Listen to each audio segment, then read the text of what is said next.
Владельцев промышленных предприятий обяжут возмещать ущерб за нанесенный окружающей среде вред. Правительство России завершает разработку соответствующего законопроекта. В случае принятия закона юридические лица, их учредители и индивидуальные предприниматели будут нести ответственность за ликвидацию экологического ущерба после вывода из эксплуатации или консервации объектов, которые оказывали негативное воздействие на окружающую среду, или при ликвидации или банкротстве их собственников.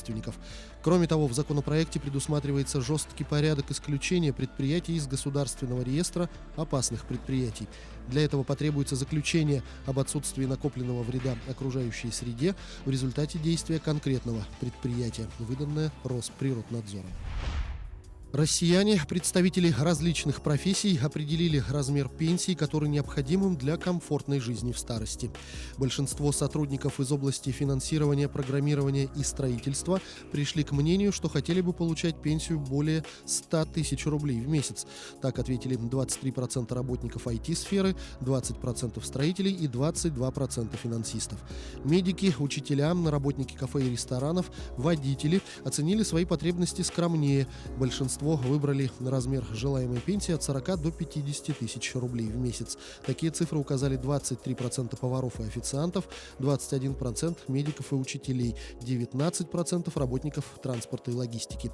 При этом каждый пятый работник производства хотел бы в старости получать от 30 до 40 тысяч рублей в месяц. Изменение в жилищный кодекс подразумевает отмену взносов за капремонт для жилых домов, введенных в эксплуатацию менее 5 лет назад. Соответствующий законопроект депутаты планируют внести в Госдуму после 30 ноября текущего года. На данный момент жильцы новостроек платят за капремонт в зависимости от региона, в котором приобретена недвижимость. На вход в программу капитального ремонта может уйти от года до 5 лет, в течение которых взносы платить не надо. И таким образом жильцы находятся в неравных условиях. Также отмечается, что в первые годы эксплуатации зданий ответственность за погрешности строительства должен нести сам застройщик, а не покупатели квартир. В Минстрое указали на минусы инициативы. Так, закрепление отсрочки по взносам на законодательном уровне в перспективе может обернуться нарушением баланса систем субъектов России. Властям придется принимать дополнительные меры по обеспечению финансовой устойчивости региональных программ, и одной из них может стать повышение минимального размера взноса на капремонт, отметили в ведомстве. Продолжается установка контроля и регулирования криптовалют. Им планируется придать статус имущества. Это позволит как защищать их владельцу свои имущественные права в суде, так и изымать у него же цифровые активы.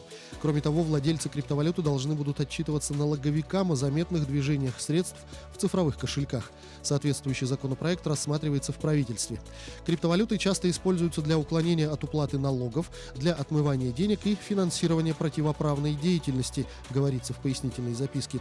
У налоговиков сейчас фактически нет никаких данных ни о криптовалютных кошельках, ни об операциях по ним. Первое важное изменение, которое подразумевает законопроект Минфина – криптовалюты признаются имуществом. Второе – владельцы кошельков, причем неважно, физлица это или компании, будут обязаны сообщать в налоговые органы о получении цифровой валюты, о сделках с ней и о ее остатках в криптокошельке, если за календарный год сумма операций с цифровой валютой превышает сумму, эквивалентную в денежном выражении 600 тысячам рублей. При этом в законопроекте говорится, что в первый раз нужно сообщить о владении криптоактивами не позднее 30 апреля 2022 года. Компания Disney, ранее сообщавшая об увольнении 28 тысяч сотрудников, заявила, что их число возрастет до 32 тысяч. В основном это будут работники тематических парков, рассказывает Артем Сторонов. Компания Disney объявила в среду о том, что собирается уволить в первом полугодии 2021 года до 32 тысяч сотрудников. Большинство сокращений затронут тематические парки, которые столкнулись с резким падением числа посетителей в связи с пандемией коронавируса. Еще недавно, в сентябре, компания заявляла о том, что уволит 28 тысяч человек. С тех пор эта цифра выросла, в основном за счет сотрудников развлекательного парка в Южной Калифорнии. По словам представителей Disney, неизвестно, когда ситуация позволит им открыться вновь. Тематические парки во Флориде и за пределами Соединенных Штатов ранее заработали после карантина, однако с соблюдением жестких мер безопасности. Диснейленд во Франции был вынужден повторно закрыться в октябре, когда в стране был снова введен локдаун. Тематические парки в Шанхае, Гонконге и Токио пока еще работают.